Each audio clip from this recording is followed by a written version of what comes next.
The garage never lied. In a sport where fuel tricks and suspension sleights of hand were practically a second rulebook, the one place that always told the truth was Smokey Yunick's workshop in Daytona Beach, Florida. Not because honesty was preached inside those walls, but because everything built there was simply too good to stay hidden forever. A man can carry secrets to his grave, but he cannot carry genius with him, and Yunick had accumulated so much of it that even death couldn't contain what he left behind. When those doors opened after his passing in 2001, what came spilling out wasn't just history, it was evidence, quiet and dusty and grease-stained, waiting patiently for a world that had finally run out of excuses not to listen. Smokey Yunick never fit cleanly into any category the racing world tried to build around him, and that mismatch caused problems for everyone involved. Officials labeled him a cheater because they couldn't replicate his results. Engineers called him a genius because they couldn't fully follow his methods. NASCAR spent decades rewriting rulebooks with him specifically in mind, which is its own kind of tribute, even if nobody framed it that way at the time. Before any of that, he had been a World War II bomber pilot, a man who flew missions that permanently rewired the way he understood pressure, precision, and the cost of a single miscalculation. Coming back from the war and turning his attention to motorsport, he didn't arrive with the mindset of a hobbyist. He brought the discipline of someone who understood that survival often came down to one calculation made correctly, while everyone else was still forming the question. That mentality built the most feared garage in NASCAR history, and it filled that garage with work so far ahead of its time that the discoveries made after his death are still being examined today. From the outside, the workshop offered nothing. No signs announcing its importance, no trophies visible through the windows, just a building in Daytona Beach that could have belonged to any mechanic on any block in any Florida town. But that plain exterior was itself a kind of strategy, because Yunick didn't need the world knowing what he was doing. He needed the world to keep underestimating him, and the building cooperated perfectly. Step inside, and the logic flipped entirely, revealing an environment where the accepted limitations of automotive engineering were treated not as facts, but as starting points for an argument.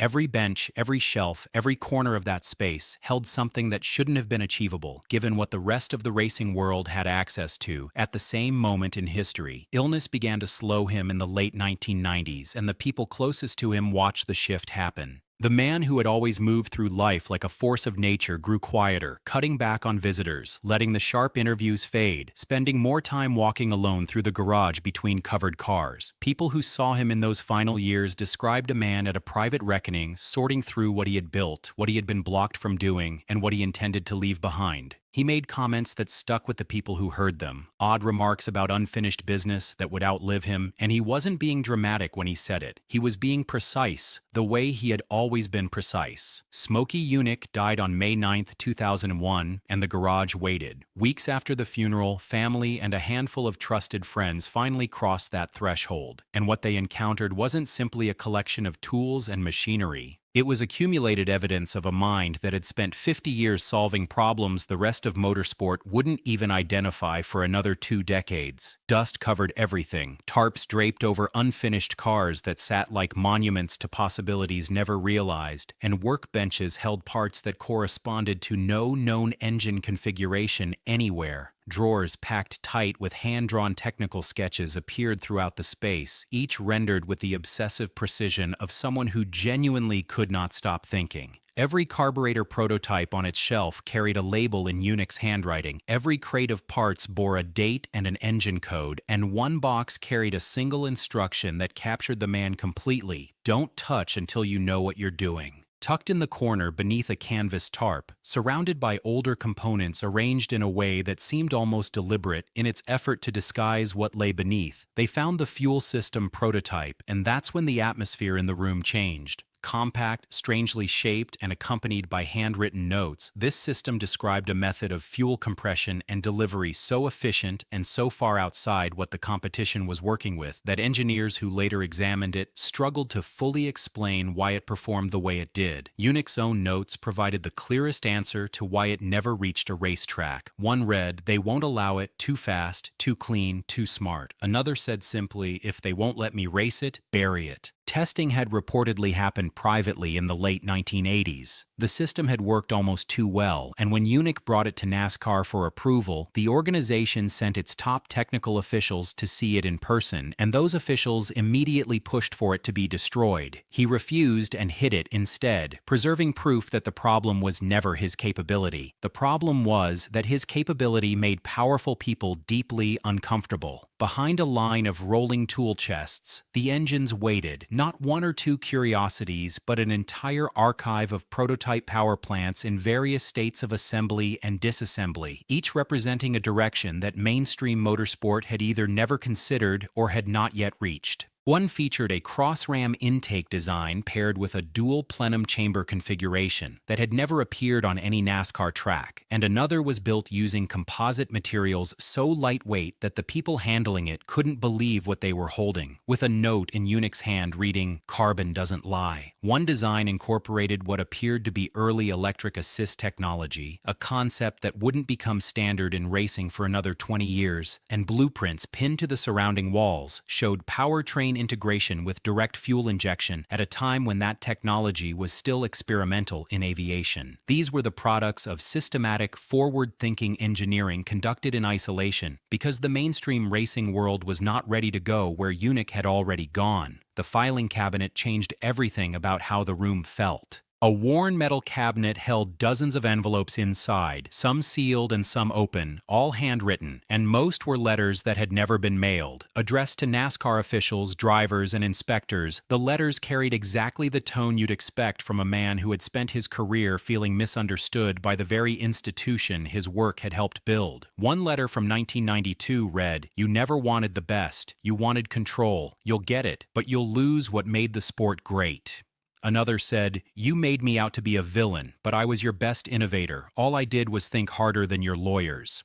Folded into the back of the cabinet, written on a napkin in handwriting less steady than it once was, came the line that stopped everyone. "I gave them everything, and they still hated me for it." Running through all of it was the portrait of a man who understood his own worth and had spent decades watching others refuse to acknowledge it. Not out of ignorance, but out of fear. Behind a sliding wall panel near the back of the garage, a single hanging bulb lit a room that felt separate from everything else in the building. Trophies from Daytona, Sebring, and Indianapolis lined one shelf, all bearing the names of drivers who had raced in cars Yunick built, and in the center of the room a workbench held tools, each one labeled and preserved with the kind of care usually reserved for museum displays. Stacked prominently nearby, a collection of official NASCAR rulebooks appeared, every single one marked heavily in pen and pencil and red marker, margins filled with corrections and notes reading, "Nice try, but I'm still smarter." Pinned to the wall above them was a photograph of Yunick standing beside his famous 7.8 Chevrolet, that unmistakable crooked grin in place and a cigar clamped between his teeth with a line written beside it in his own hand. This one made them rewrite the rules. The journal was the last great discovery, leather-bound and worn at the corners, wrapped in a strip of tape and found beneath a pile of mismatched carburetors, as though it had been set down in haste and forgotten. Filled from cover to cover with entries dating back to the 1970s, this wasn't a mechanic's log. It was the internal life of a man who had never trusted the press with his real thoughts, and the entries ranged from fury to philosophy, from sharp professional grievance to something far more vulnerable.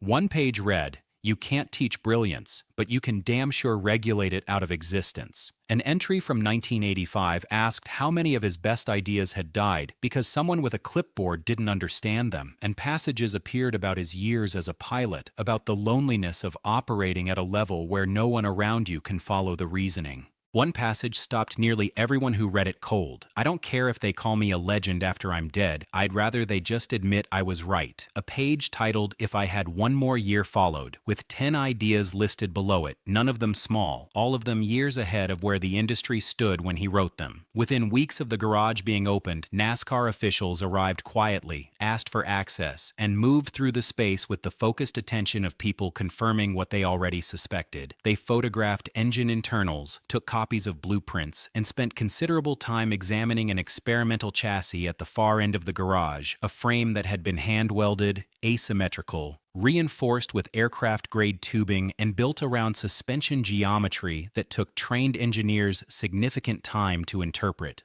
Rumors spread that this frame represented Yunick's version of a ground effects race car, a concept that wouldn't become standard in the sport for years after his death, and the officials ultimately left behind many of the most radical components, including that chassis, with no explanation offered. A former technical inspector, speaking anonymously, said it plainly. There were things in there that would embarrass every race team today, and Smokey figured out stuff we still haven't perfected. That statement may carry more weight than anything else ever said about Smokey Yunick's legacy in motorsport and automotive engineering. Not the wins, not the famous confrontations at the inspection line, not the rulebook revisions written specifically because of what he had already done, but the quiet admission that the best minds in the sport, decades after his death, are still catching up to what he built alone in a garage in Florida. He didn't build for applause or reputation. He built because sitting still while possibility went unrealized was something his mind simply could not accept. When the doors finally closed again and the dust settled back over what remained, the people who had walked through that garage carried something out with them that no blueprint or photograph could capture, which was the understanding that Yunick had not been fighting the sport. He had been fighting for it, fighting to keep real thinking alive, to protect the idea that the machinery was never just machinery, but the physical expression of what a human mind produces when it refuses to accept what it's been told is impossible.